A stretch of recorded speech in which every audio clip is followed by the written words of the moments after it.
सुप्रभात बच्चों। आज हम हिंदी के सुप्रसिद्ध कथाकार, उपन्यासकार और नाटककार श्री अरुण जी की रचना, उनका एक प्रसिद्ध निबंध अच्छा पड़ोस, इस पर चर्चा करने वाले हैं। अरुण जी साहित्य की विभिन्न विधाओं में लेखन कार्य उन्होंने किया है। खासतौर से 1999 में आपका बाल संकलन प्रकाशित हुआ,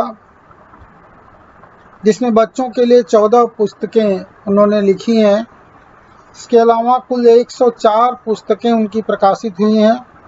बृहद हास्य संकलन उनका कहानी संग्रह है और मेरे नवरस उनका एकांकी संग्रह।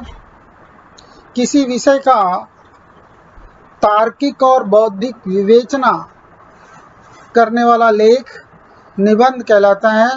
और अच्छा पड़ोस एक हास्य व्यंग्यपूर्ण निबंध है, जिसमें लेखक अरुण जी ने अपने पड़ोसियों के व्यवहार पर करारा व्यंग किया है। मैं उसका एक सारांश, इस निबंध का सार रखना चाहता हूँ। कहते हैं कि पड़ोसी ही पड़ोसी के काम आता है। अब एक कहावत है कि 100 गोतिन न एक पड़ोसिन। इतना पड़ोसियों को महत्व दिया जाता है, पर यहाँ पड़ोसियों की वजह से लेखक का तो जीना मुहाल हो गया है। उसे अच्छा पड़ोसी होने के लिए एक भारी कीमत चुकानी पड़ती है। एक तरफ लेखक अपने पड़ोसी धर्म का निर्वाह करता है, तो दूसरी तरफ उसके पड़ोसी हैं जो लेखक की उदारता का नाजायज़ फ़ायदा उठाने से बाज नहीं आते हैं। ऐसे पड़ोसियों से तो बस भगवान ही बचाएं। लेखक को किस कदर अपने पड़ोसियों के कारण परेशानी उठानी पड़ती है, उसकी एक वानगी देखिए। उनके एक पड़ोसी हैं शर्मा जी।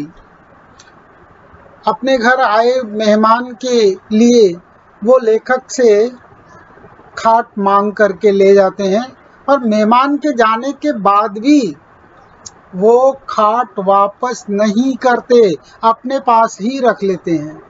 और वापस तब करते हैं जब खाट पूरी तरह से जर्जर हो चुकी होती है, किसी काम लायक नहीं होती है। ऐसे ही अखबार पढ़ने के बड़े शौकीन हैं हजेला साहब। उनके पड़ोस में रहते हैं। उनके घर पे कोई अखबार आता नहीं है, इसलिए वो जैसे ही लेखक के घर अखबार आता है पहुंच जाते हैं और अखबार मांग कर ले जाते हैं। लेखक को पढ़ने के लिए अखबार शाम को ही फिर वापस मिलता है। उनके पड़ोसी अजीब हैं। अपने पढ़ने के लिए लेखक पुस्तकें खरीद के लाता है, और पड़ोसी जरा सा भनक लगी कि पुस्तकें मांग कर ले जाते हैं, और फिर मांगते रहो, वापस करते ही नहीं।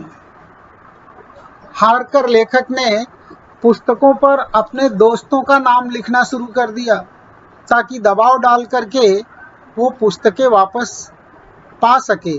इसका परिणाम भी अच्छा हुआ।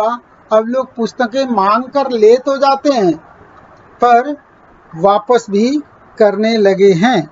लेखक ने यहाँ ये व्यंग किया है कि उसके पड़ोसी पुस्तकों पर या समाचार पत्र पर पैसा खर्च करना ही नहीं चाहते। अब बाबू राम कृष्ण जी को ले लीजिए। बाल्टी मांग कर ले जाते हैं और वापस आती है बाल्टी करीब 10 दिन के बाद, वो भी काफ़ी मशक्क़त के बाद। कई दफ़ा लेखक को उनके घर जाकर के घंटों इंतज़ार करना पड़ता है, और तब कहीं जाकर के बाल्टी वापस मिलती है।